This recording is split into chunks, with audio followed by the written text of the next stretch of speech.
Hi, and welcome to Ask-a-Geologist. Today we are here to answer a question that was sent in by our friend Heath, who wants to know more about the different rock types.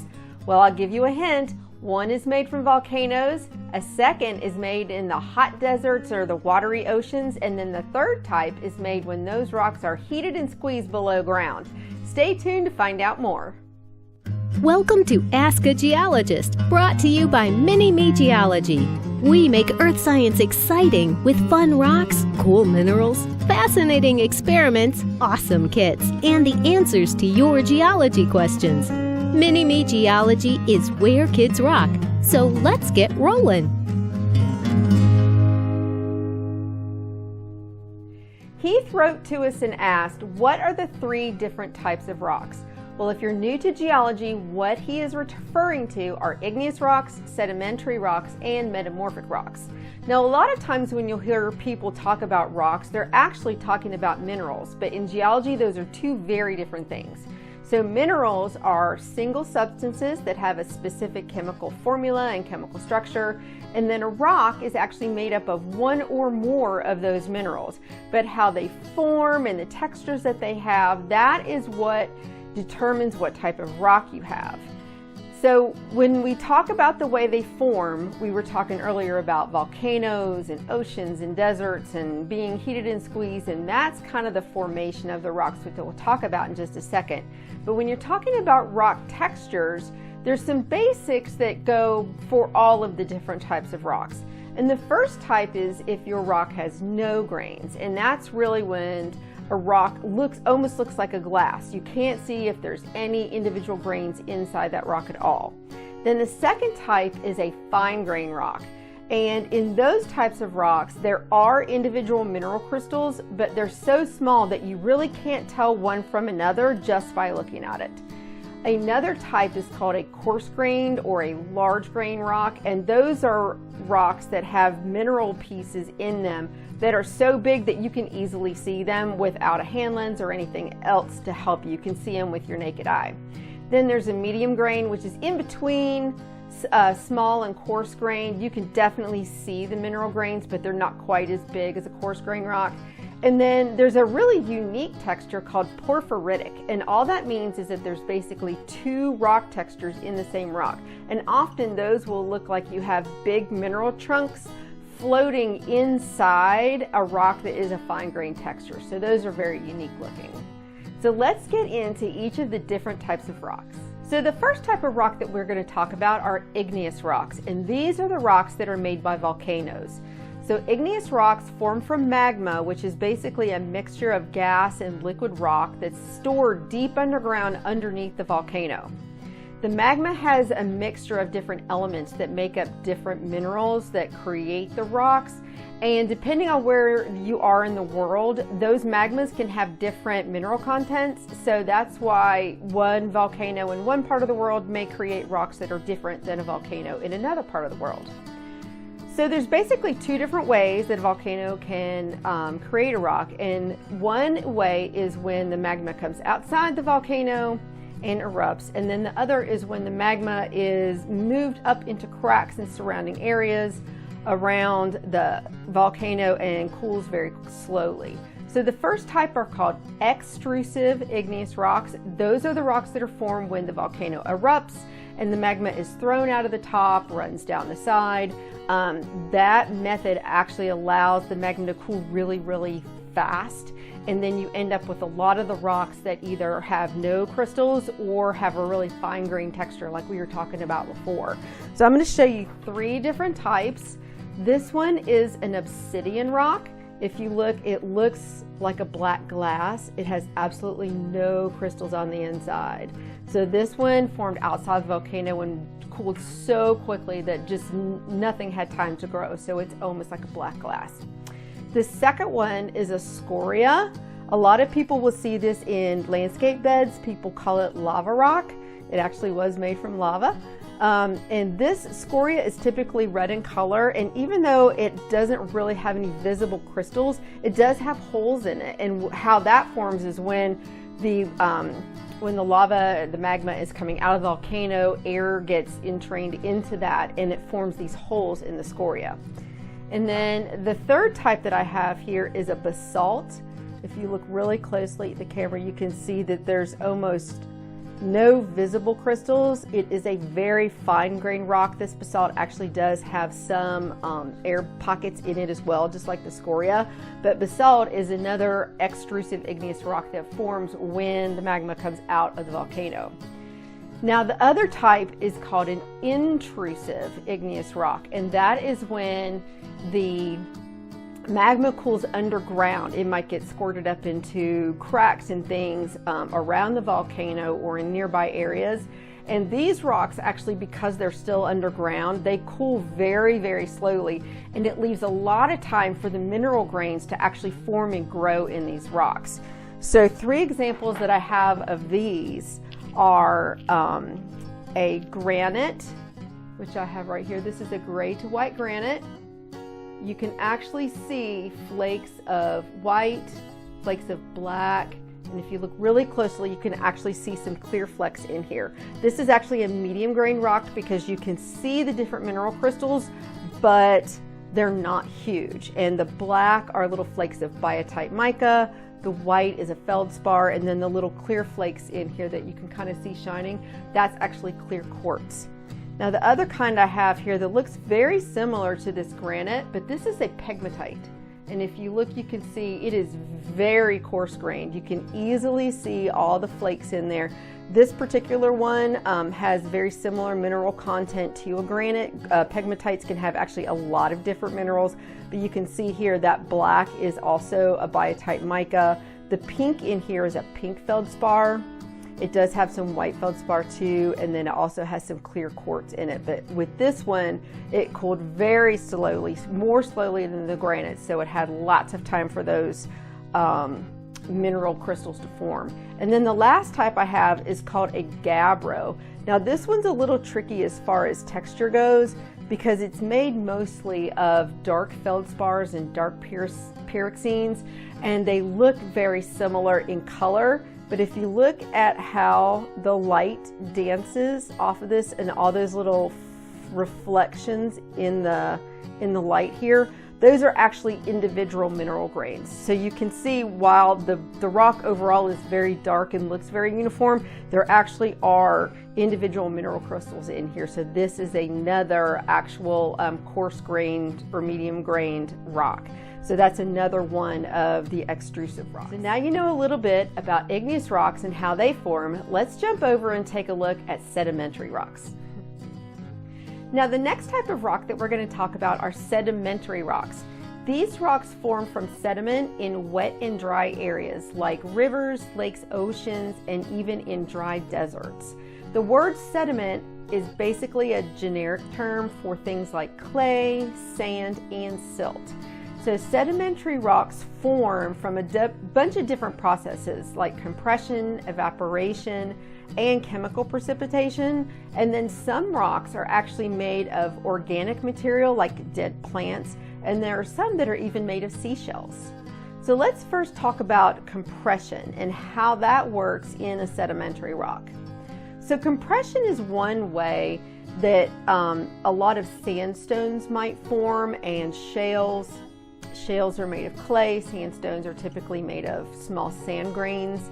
And this particular sandstone that I have right here is called a banded sandstone. So if you look at this rock, you can see that there's actually different stripes running through it.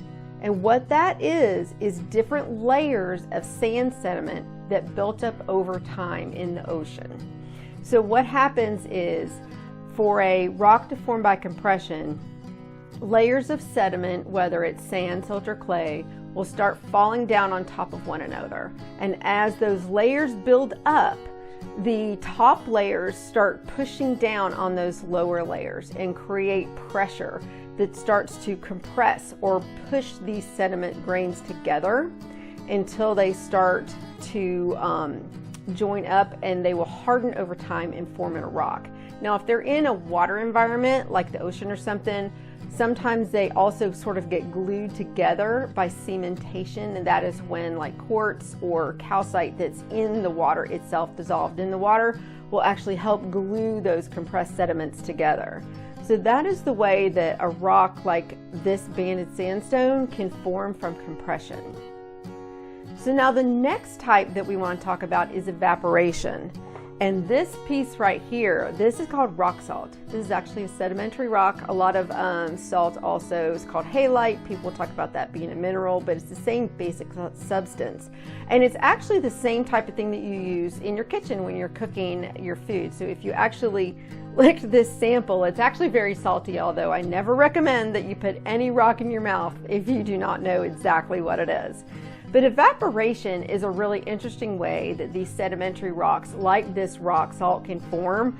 So what will happen is, say you have a lake or a shallow ocean area, and that water has elements in it that will form like a rock salt or another similar type rock like a gypsum.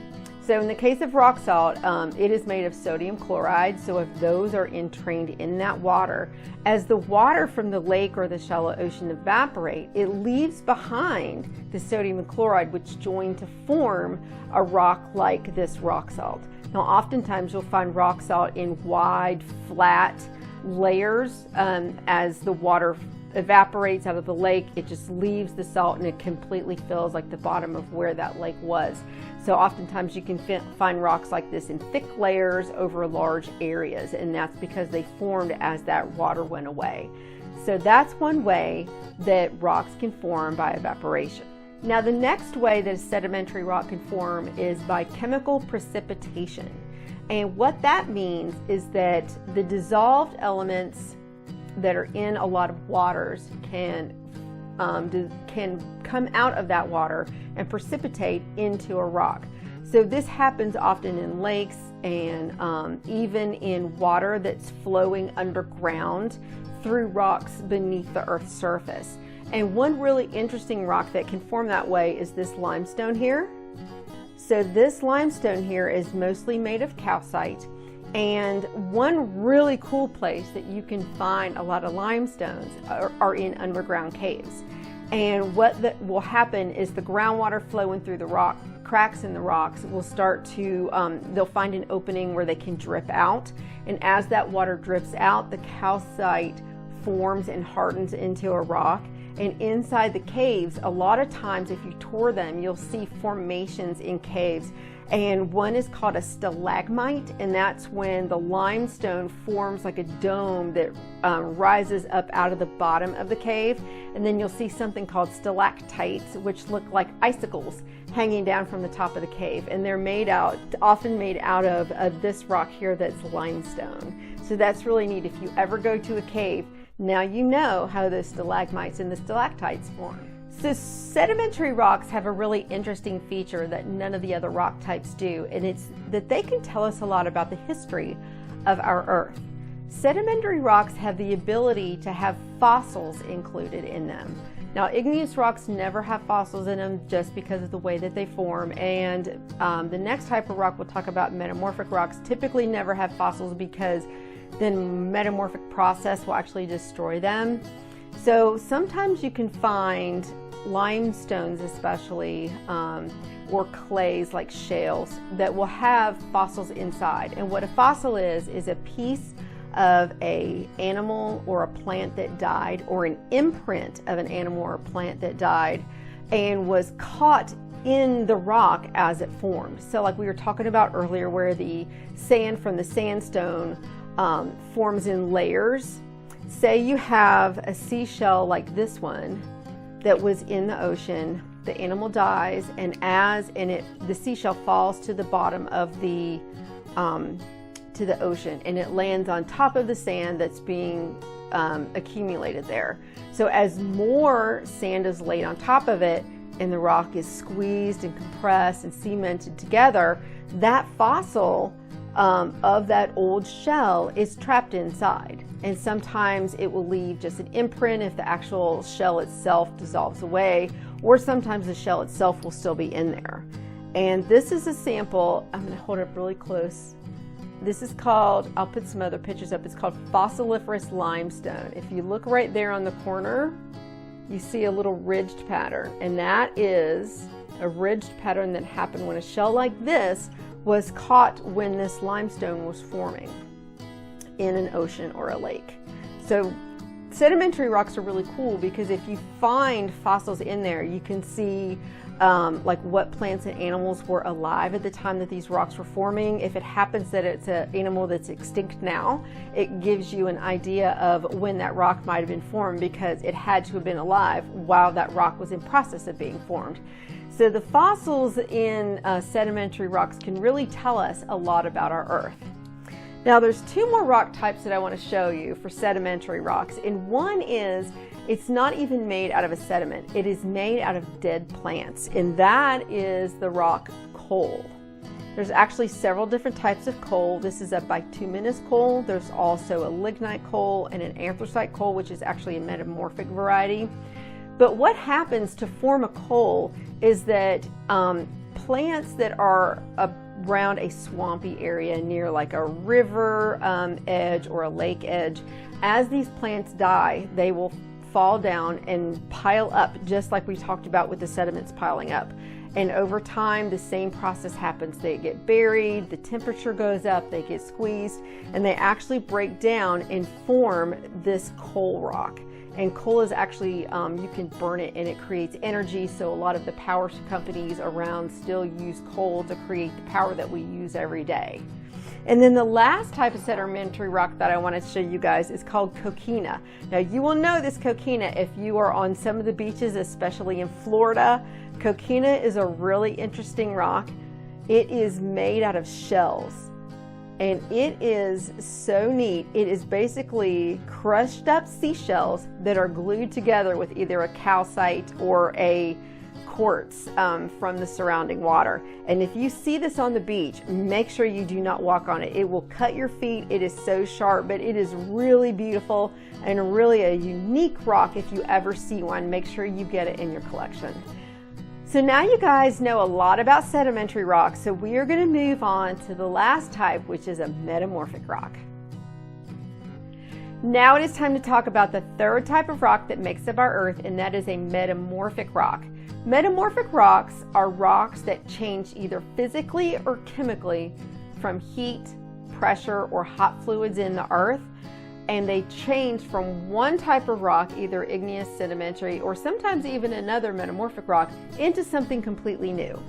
Now the term metamorphic comes from the Greek words meta, that means to change, and morph, which means form. So a metamorphic rock is a rock that changed form.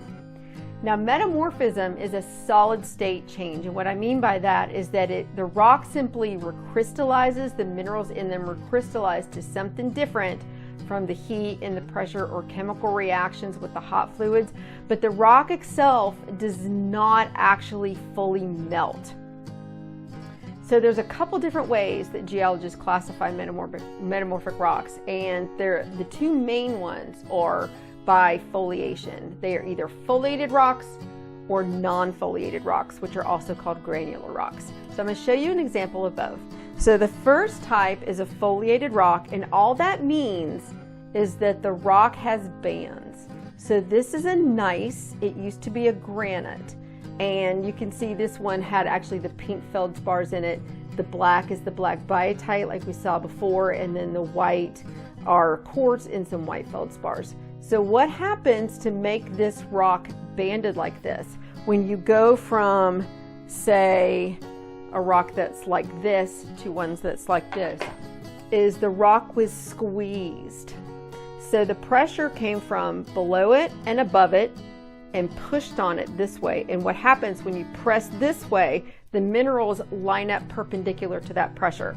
So those micas are actually really soft and pliable, and they actually, no matter what their orientation is in the igneous rock, they actually, based on the pressure, they will go perpendicular to that and they form these stripes. So that's one really good way to tell if you have a metamorphic rock.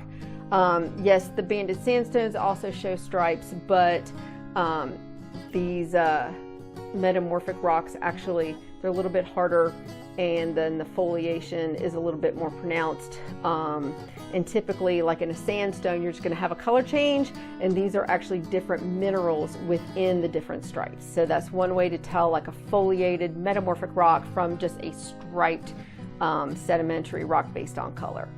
So the next type of rock is called non-foliated. They're also called granular. And basically what that is, it's a rock that doesn't have stripes. So say for instance you have, this is actually a sandstone, a sedimentary sandstone that's all white, so it doesn't have any bands. And what it will become is this quartzite right here. So sandstone is made of quartz. This quartzite is made of quartz as well. So you can see that this looks a lot similar to, this is called the parent rock because it was the original. And then, so these two look very much alike. So this one is called non-foliated or granular because you don't have the layers. And one of the reasons is because this sandstone doesn't have any micas or any kind of mineral that could line up based on that pressure. Now you may be looking at these two and go, gosh, they look so similar. How do you tell the difference whether you have a white sandstone or a white quartzite?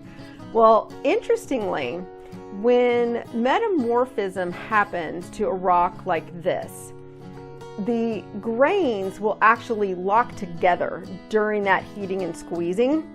So the grains become interlocked is the term for it. So they become locked together, whereas in a sandstone, they may be pushed together and kind of glued together with quartz or a calcite, but they're not actually locked together. So the best way to tell, if you're willing, is to actually break your rock apart. So if you take this sample, and I would probably wrap it in like in a towel or an old sock and make sure you wear your safety glasses, but hit it with a hammer, see if you can get a nice fresh surface. When you feel that fresh surface, it's probably going to feel fairly smooth because what will happen in a metamorphic rock is the break will happen through the mineral grains because they're all locked together now. But on a sandstone, if you break it, it's going to still feel rough just like it does before you break it because you can actually break it around the grains. So you can still feel those that little bit of roughness. So that's one way to kind of tell them apart. So now you know a lot about metamorphic rocks too. Well, Heath, now I hope that answered your question all about the 3 different types of rocks. So if you guys have questions like Heath did, send them to me at rockinfo@minimegeology.com and I will answer you in an upcoming video. For now, rock on everyone. Thanks.